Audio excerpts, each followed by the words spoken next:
Hi, I'm Dakota. Let's go on an exciting adventure together. But first, you guessed it, hit that like button and subscribe to the channel. My parents were millionaires. I had everything one could dream of and was surrounded by luxury. What fascinated me the most was fashion. It felt like I was born to create outfits. I was going to become a famous designer and wasn't afraid of experimenting with bold looks. Look at this dress I made out of feathers and pearls. Do you like? It might look a little weird, but this is high fashion. I like to organize fashion shows and show off my works, but that wasn't enough for me. I dreamed of outdoing myself and creating something so out there people all over the world would talk about it. I also liked to shock my classmates with my couture outfits and dressed up every day. You look stunning, Dakota! You are a born designer. My friends admired my talent, and that inspired me. There was only one problem. My father never believed in me and called my hobby nonsense and a waste of time. Dakota, you should study hard and get a real job first. Even wackos wouldn't wear your wild outfits. Quit messing around. You don't get it! Creativity is a flight of fancy. You can't create art by using formulas and following rules. Dad and I didn't get along. I paid his words no mind and kept creating new clothes, each crazier than the last. One day, I got great news. Fashion Week was coming to our city. Young talents like me would get the chance to present their collections to professional designers. I was on cloud 9. It was my chance to shine. I had no doubt I would impress everyone with my ideas, so I immediately signed up as a participant. All that was left to do after that was to create a new collection for the Fashion Week. I wandered around the city in search of inspiration for new outfits. There were a lot of interesting things going on. Vandals painting graffiti, a tramp playing the guitar for street cats, kids drawing on the asphalt with chalk, but I was looking for something unusual. By sundown, I arrived at the city embankment and saw an artist painting a couple. To my surprise, when he showed them the result, the lovebirds went ballistic. Are you kidding me? We paid you for a portrait, but you drew some nonsense. You useless psycho! They refused to pay him and stormed away. I got curious and came closer to look at his painting. What I saw blew my mind. The street artist depicted that couple as caged birds in space. Wow, this is amazing! How did you come up with this? Well, I'm an artist. This is the world as I see it. His name was Miguel. He showed me his sketches. They looked avant-garde and unique. I loved them. It hit me like a bolt of lightning. This is exactly what I was looking for. I offered Miguel a collaboration and asked him to help me create an extraordinary collection. Come on, I'll pay you well. I don't know much about fashion, but I need money, so it's a deal. Sweet! Dad was on a business trip, so I snuck into his office and took some cash. Well, to be honest, it was a lot of cash. I had to pay for Miguel's stay at the hotel in addition to his fee, as well as buy materials for the outfits. Those didn't come cheap. What mattered was we did a great job. Miguel helped me bring my boldest ideas to life. Soon, the day of my show came. I invited all my friends and classmates to it. Models walked the catwalk in my bizarre outfits that made them look like caged birds. Then, I went on stage myself in a dress made of hair. Everyone looked at me with their mouths wide open. My classmates broke into applause. Dakota, you're the best! I was over the moon. It was my triumph. Imagine my shock when the next day, all the fashion magazines published scathing reviews of my brilliant collection. I couldn't believe my eyes. A rich heiress mindlessly spends daddy's money to make tacky outfits? The nerve of them! Since that day, my life went downhill. At first, the classmates that praised my talent just a day ago turned their backs on me. We always knew you wouldn't go far. Those hypocrites had no opinions of their own. I felt disappointed and called Miguel, hoping he would cheer me up. However, his phone was off and he was nowhere to be found. Soon, my father came back home. He was on edge because all the fashion critics were mocking him. Dakota, why is everyone saying I sponsored the worst collection of the year? Dad was furious when he found out his money was missing. He took away my pocket money and grounded me for 6 months. Guess what? That wasn't even the worst of it. Forget about becoming a designer, Dakota. I wanted to rip my hair out. The whole world was against me, but I wasn't going to listen to some dumb experts or give up on my dream because of Dad. I will prove to everyone that I am talented. That evening, I put all the outfits I had made into my suitcase, broke my piggy bank and left home. Then I got to the airport, found out where the nearest flights were and bought a ticket to France. I would be able to start over soon. Things were looking up. I waited for my flight for hours. My plane was called late at night. Finally!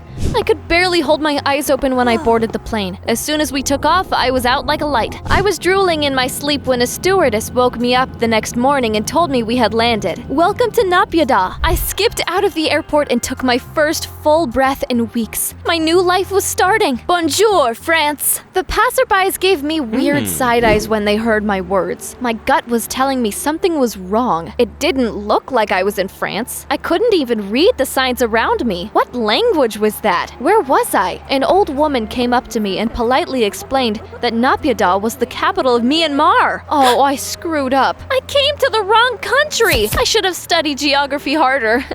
Luckily, I still had some money. I went back to the airport to buy a ticket back home. However, it turned out that the next flight was only in a few days. Okay, I guess I'll have to stay in Myanmar for now. Are there any good hotels nearby? They gave me the address of the nearest hotel and I headed there. The streets of Naypyidaw were vibrant and colorful. I looked around and admired the local architecture. At some point, I realized a suspicious guy in dark glasses was following me. I stopped and he immediately stopped too. When I crossed the street, he followed me. I picked up the pace and turned into an alley. That guy hurried after me, but I hid behind a dumpster and he walked past me. I breathed a sigh of relief and headed back to the hotel. My blood ran cold when I realized I'd lost my suitcase while hiding from that guy. I went back to that alley and searched every corner, but I couldn't find it. That was the cherry on top of a terrible week. I thought about calling Dad and asking him for help, but my pride wouldn't let me do that. I came to the hotel late in the evening, angry and exhausted, and blew up on a poor maid. Let me walk you to your room. Where is your luggage? That's what I'd like to know. Don't ask me stupid questions. What a rude girl. I clearly hurt her feelings, but I didn't care if she held a grudge. All I wanted was to fall on a bed and sleep until noon, but I was in for a disappointment. Soon, the hotel manager burst into my room and started yelling at me. He accused me of drawing mustaches on all the portraits in the corridor. Can you believe it? Are you out of your mind? I haven't even left my room! He claimed that someone had seen me and kicked me out of the hotel. That maid must have decided to get back at me. It was the middle of the night. I had nowhere to go. So I wandered into an all-night diner and decided to stay there until morning. I ordered coffee to stay awake, but it didn't help. I put my head on the table and passed out. A waiter woke me in the morning and asked me to pay for my coffee. I yawned and reached for my wallet. My heart sank. The money and documents were no longer in my pocket. Someone had stolen them while I was asleep. The waiter was reaching the end of his patience and threatened to call the police, so I did the first thing that came to my mind. Is that an elephant? As soon as he turned around, I was out of there. It wasn't my proudest moment, but I was too stressed out to think straight. I ran down the street and almost bumped into the suspicious guy that had followed me around the day before. Him again? The soul almost left my body. I turned into a gloomy alley and kept running. After a while, I managed to get away from him. I stopped to catch my breath and reached for my phone only to realize I had lost it too. I was fed up and wanted to call Dad. That was the limit. This is the last straw. No money, no ID, and no phone, all alone in a foreign country. As if that wasn't enough, I was being followed by a lunatic, and the police were most likely looking for me. I was on the verge of a breakdown, but managed to pull myself together. Even though I searched everywhere, my phone was nowhere to be found. It soon got dark and I was exhausted, hungry, and freezing. So I found a cardboard box and decided to sleep in it for the night. I'm a homeless millionaire! A perfect story for the private diary channel. I'd almost fallen asleep when I heard a familiar voice. Dakota? What are you doing here? Miguel! Are you real or am I hallucinating? Let's go to a cafe. You should eat. We sat down at a table and I told him everything that had happened to me after our fashion show. He told me his side of the story. It turned out he'd known all along my collection was a disaster, and all the critics would turn on me. But I needed the money, so I kept quiet and did everything you asked of me. That's why I left as soon as I got the money. I'm an artist. I travel and draw whatever strikes my fancy. He wasn't a bad guy, and I couldn't stay mad at him. At first, I wanted to borrow Miguel's phone to call Dad, but then I changed my mind. I decided to make my father respect me and deal with my problems without his help. I need your help, Miguel. Please, you're my only friend in this country. Okay, we met again like it was fate. Besides, I didn't stop you from making those crazy outfits and still feel guilty about it. He got me a small room in another hotel and bought me new clothes the next morning. Mine were torn and dirty, and I lost my suitcase. Then Miguel brought me to a local nature reserve. I got you a job. You can work here until you get your ID back. What am I supposed to do? It's simple, really. Just take care of the tigers. What? The what? Tigers? I wasn't sure I could handle it. Besides, I'd never worked before, but to my surprise, I quickly got the hang of things. I liked taking care of the animals in the reserve and earning money. In my free time, I hung out with Miguel and posed for him. He liked to paint me in his weird but unique style. We often went on walks together, and he made me see how beautiful nature was. Wow, what a view! I've been obsessed with ridiculous trends my whole life and didn't notice the simple beauty of our world. I travel around the world to see views like this. The new experiences inspired me. Unfortunately, that suspicious guy in dark glasses kept bothering me. He was always around and seemed to be watching me. I eventually complained about him to Miguel, and he came up with a plan. Let's ambush him. If that guy really is a criminal, we'll send him to jail. I agreed because I was so sick and tired of living in fear all the time.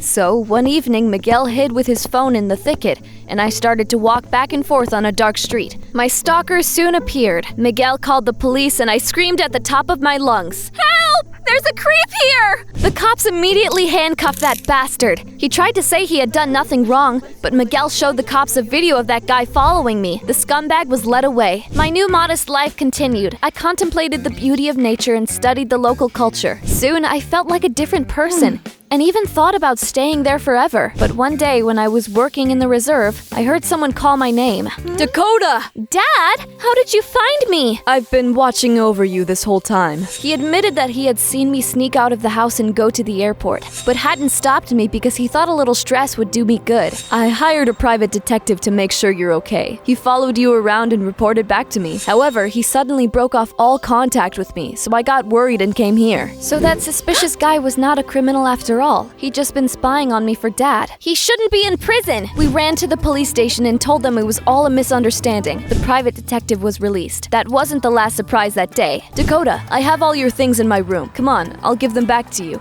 Why do you have them? On the way, the detective told me that he had stolen my suitcase so that I'd be evicted from the hotel and then taken my money and phone. Do you have any idea what I went through because of you? Your father paid me to do it. Dad, is this true? Did you want me to suffer? Sweetie, I wanted you to be more responsible and appreciate all that you have. I'm not gonna say what he did was right, but it did help turn over a new leaf. We made up and Dad insisted I come back home with him. Before leaving, I thanked Miguel for everything. Do you think we'll meet again? I travel a lot. Maybe one day, fate will lead me to you again. Tears stung my eyes, but I came back home. That journey changed me. I realized that fashion should not shock. It's a way of self-expression. I was inspired by the beauty of Myanmar's nature and created a practical and eco-friendly clothing collection. Fashion critics loved it and wrote a ton of positive reviews. After that, my classmates started to praise my talent again. I didn't care about the flattery of those hypocrites anymore, though. Dad finally admitted I was capable and suggested I launch my own clothing line. Dakota, I'm proud of you. I'm sorry I didn't say it before. Oh, Dad.